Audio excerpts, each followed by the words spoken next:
በጣም ብዙ ጊዜ ግርም የሚለኝ ማለት ዳንስ ሆኖ ዳንስ ላስተምራችሁ እችላለሁ። በነገራችሁ ላይ በጣም ላስተምራችሁ ላሳያችሁ እችላለሁ።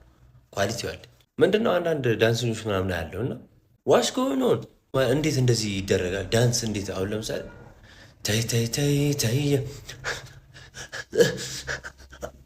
እንዴ ዳንስን እኮ ተቀነጣጥሰህ እኮ ነው። ምንድነው ምናምን ምን አይነት ቅርጽ ነው እየወጣ ያለው? የፊት ቅርጽ በቃ ሸንኮራ እያኘከ አይነት ፊት፣ ማንጎ እየተመጠጠ አይነት ፊት ነው እየታያለው። ለምንድነው ትክክለኛውን እንቅስቃሴ ማታሳዩ? ምንድነው በፊት እኮ የሆኑ ዳንሶች ይኖራሉ። በፊት ምናምን አላ ምናምን ነገር ማለት ነው። ምንድን ነው ያኛው? ምንድን ነው ትክክለኛው ዳንስ? የሆነ በፊትህ እንኳን ብትጠቀም ይሆናል ምናምን አይነት ነገሮች ነው ቢሆኑ ተመራጭ ነው ባይነኝ። ቺን አስተካክሏት። ስልጠና እሰጣለሁ በቅርቡ። ቴንክ ዩ